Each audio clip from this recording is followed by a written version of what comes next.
تیار نہیں ہے، کیونکہ جیسے اقتدار ایک نشہ ہے نا، تو مالدار بننا بھی ایک نشہ ہے. لوگ مالداری میں کچھ بھی کر لیتے ہیں، نعوذ باللہ. اگر تم اس سے بعد نہیں آؤ گے، پھر اللہ اور اس کے رسول صلی اللہ علیہ وسلم سے جنگ کرنے کے لیے تیار ہو جاؤ. ارے اتنا زیادہ کیوں بھائی؟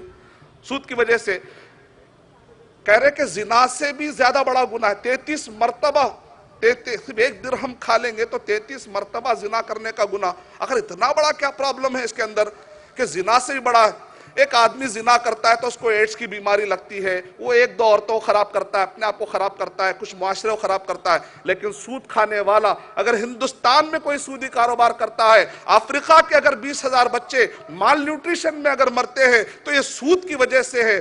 ظاہر میں تجارت ہے، حقیقت میں جوا ہے. سود ایک کا لاکھوں کے لیے مرگ مفاجات. یہ علم، یہ حکمت، یہ تدبر، یہ حکومت، پیتے ہیں لہو دیتے ہیں تعلیم مساوات.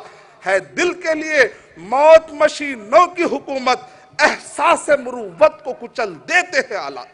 یہ ہے سود کا نقصان، یہ ہے سود کا نقصان. آپ یہاں پر اگر کوئی سود کھاتا ہے، افریقہ کا بچہ اگر مرتا ہے، قیامت میں کہیں اس بچے کا گناہ ہمارے سر پہ نہ جائے. کیا نہیں ہوا 2008، 2009، 2010 وہ سود سے چلنے والے اداروں نے کیا دیا؟ اس آزادی نے ہمیں کیا دیا؟ کچھ نہیں. ہندوستان میں 2008 کی رپورٹ پڑھ لیجئے آپ. ہر آدھے گھنٹے میں ایک کسان نے خودکشی کر لی. ہندوستان کے اخبارات، ہندوستان میں آپ گوگل میں جا کر پڑھ لیجئے. ایک دن میں نہیں، ایک دن میں 2 نہیں، 1 گھنٹے میں 2. ایک دن میں 48 کسان خودکشی کر رہے ہیں. اس کا گناہ ان لوگوں پر ہے جو سودی کاروبار چلاتے ہیں. آج 155 کنٹریز دنیا میں. جواہر لال نہرو نے کہا 3rd ورلڈ کنٹری کا انہوں نے ٹرم انہوں نے کوائن کیا تھا. یعنی کہ مطلب 3rd ورلڈ کنٹری کس کو کہتے ہیں؟ جو سود کی وجہ سے پچھڑ گئے. آج 155 کنٹریز سود کی وجہ سے پچھڑے ہوئے ہیں. 260 سے بھی بہت زیادہ ممالک کی تعداد بتائی جاتی ہے. تصور کیجئے کہ 155 کنٹریز آج سود کی وجہ سے پچھڑے ہوئے ہیں. اس کے ذمہ دار وہ لوگ ہیں جو سودی کاروبار کو سپورٹ کر رہے ہیں. جب ریسیشن آیا، ریسیشن کا مطلب ہوتا ہے products are there but there is no buyer to buy it. Inflation کا مطلب ہوتا ہے products are there but they are very expensive. Credit crunch کا مطلب ہوتا ہے projects are there but there is no financer to finance it. جب recession آیا، معاشی بحران آیا، کئی شریف لوگوں کو جیلوں میں جانا پڑا. کئی لوگوں کے چیک باؤنس ہو گئے. آن کے آن میں خوشی کے گھرانے افسوس میں بدل گئے. کئی بچے یتیم اور نادار ہو گئے. کئی عورتیں بیوہ ہو گئی کیونکہ قتل و غارت گری کا ایسا ماحول بچا. ایک آدمی اپنے گھر میں بھی آج چین سے نہیں رہ سکتا. جو سود کھانے والا ہے وہ قرضداروں سے بچتے ہوئے گاؤں کے اندر چھپ کر زندگی گزار رہا ہے. وہ اپنے گھر میں سکون سے لائف بھی نہیں گزار سکتا.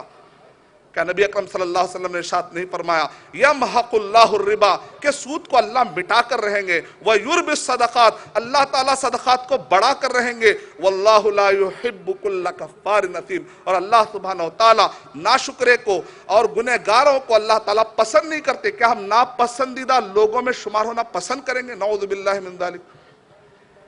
bloomberg.com کے مطابق جب ریسیشن آیا تو اس وقت پر ہر 10 منٹ میں ایک آدمی کی جاب چلے گئی.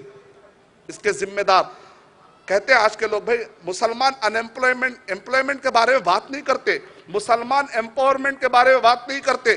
تم نے کون سا امپلائمنٹ، تم نے کون سا امپاورمنٹ؟ ہر 10 سیکنڈ میں ایک کی جاب چلے گئی. یہ سود کی وجہ سے، یہ سود کی وجہ سے. اور اگر ہم دوسری طرف دیکھیں صدقہ، آیت کا دوسرا ٹکڑا ہے کہ صدقے کو ہم بڑھا کر رہتے ہیں. تو صدقے کے بارے میں یعنی کہ فی الوقت پوری دنیا جس وقت پر ریسیشن آیا تو اس وقت پر مال جو تھا $65.61 ٹریلین، اس میں سے 2% حصہ 7 بلین انسانوں میں سے 50% لوگوں کے ہاتھ میں بھی نہیں تھا، 10% لوگوں کے ہاتھ میں بھی نہیں تھا، 1% کے ہاتھ میں بھی نہیں تھا، 0.15 کے ہاتھ میں 2/3 کرنسی رکھی ہوئی تھی.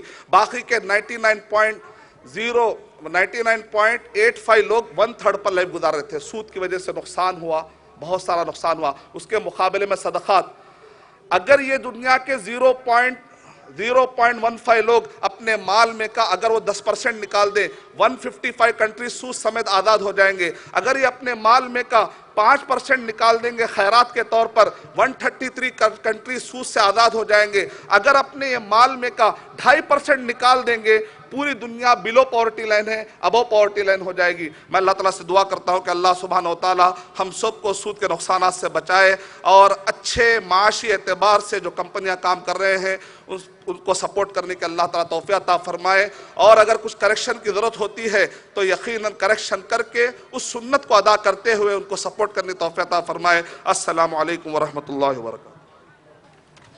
Thank you very much, brother, for throwing light on the topic, interest-free world, need of the earth, supporting your talk with the references from authentic hadith and Quranic verses, and also with the statistical data of the country.